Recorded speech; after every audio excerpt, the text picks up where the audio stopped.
Bharatiya Janata party ने संविधान के 75 वर्ष पूरे होने पर संविधान गौरव अभियान की शुरुआत की है, जो 11 से 25 जनवरी तक चलेगा। इस अभियान का उद्देश्य संविधान के प्रति जागरूकता बढ़ाना और डॉक्टर भीमराव अंबेडकर को श्रद्धांजलि अर्पित करना है। हजारीबाग के झांझरिया पुल विधायक आवास परिसर में संविधान गौरव अभियान का आयोजन किया गया, जिसमें केंद्रीय राज्य सुरक्षा मंत्री संजय सेठ, हजारीबाग सांसद मनीष जायसवाल, सदर विधायक प्रदीप प्रसाद, बरकट्ठा विधायक अमित यादव, बड़कागांव विधायक मनोज यादव समेत बड़े संख्या में भारतीय जनता पार्टी के कार्यकर्ता उपस्थित हुए। वहीं आम जनता की भागीदारी भी इस कार्यक्रम में देखने को मिली। कार्यक्रम में सभी जनप्रतिनिधियों ने संविधान के बारे में विस्तृत जानकारी दी। सभी ने एक स्वर में कहा कि भारतीय जनता पार्टी जब तक है, संविधान सुरक्षित रहेगी।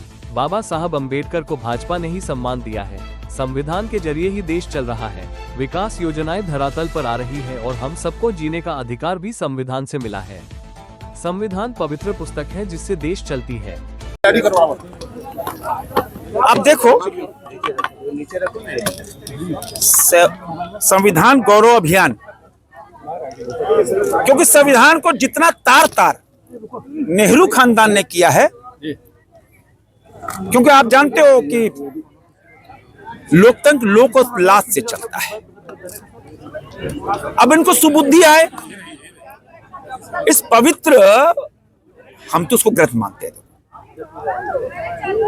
कि बाबा साहब अम्बेडकर, और बाबा साहब अम्बेडकर को भी नेहरू खानदान ने क्या किया, सरदार पटेल के साथ क्या किया। अब इतने विद्वान, हमेशा कांग्रेस पार्टी ने इन दोनों महान व्यक्तित्व को नीचा दिखाना।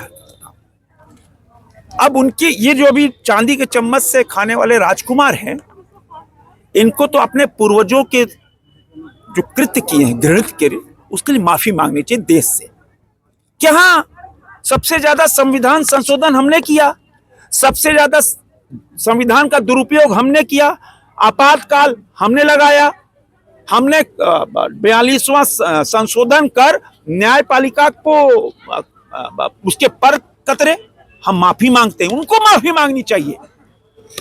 उनकी दादी ने, दादी के पिताजी ने क्या क्या भारतीय संविधान।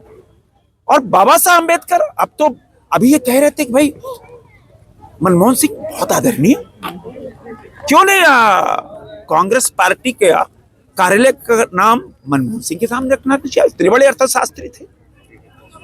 भारत रत्न नेहरू खानदान को मिलना चाहिए, बाबा साहब अम्बेडकर को नहीं मिलना चाहिए, सरदार पटेल को नहीं मिलना चाहिए। तो इनको सुबुद्धि आए, क्योंकि ये तो संविधान को भी एक पॉकेट डायरी बना दिया उन्होंने, शो ऑफ, वोट मांगने की एक चीज बना दी इन्होंने। अब देखो, संसद भवन में खड़े होकर जहां माननीय स्पीकर बैठते हैं, खुद ही में एक मंदिर है, वहां आप शो ऑफ कर रहे हो, मैं शपथ लेता हूं। अरे खुद ही मंदिर है। अब चुनाव वोट मांगने की चीज संविधान नहीं है। सीखना है मर्यादा तो प्रधानमंत्री नरेंद्र मोदी से सीखो, जिन्होंने संसद भवन प्रवेश कर तुरंत ही शीश झुकाया, संविधान के आगे शीश झुकाया, और लगातार 2010 से संविधान की यात्रा निकाली, हाथी के मस्तक पे रखकर। सीखो, ये सीखने की चीज है। लेकिन राहुल गांधी तो सीखते कुछ नहीं है, उनको तो मीडिया में आना है, चाहे कुछ भी करना पड़े। भारत को भी अगर अशब्द कहना पड़े, कह दो, कोई बात नहीं, मीडिया में तो चलेंगे ही। विदेश जाते हैं तो भारत के खिलाफ बोलते हैं। मन से आप ये हमेशा ऐसी बात बोलते हैं ताकि भारत के नागरिकों के खिलाफ, भारत के ऐसे संसाधनों के खिलाफ हमेशा राहुल गांधी का यही आचरण है। राहुल गांधी को आपने बाउंसर तक कह दिया।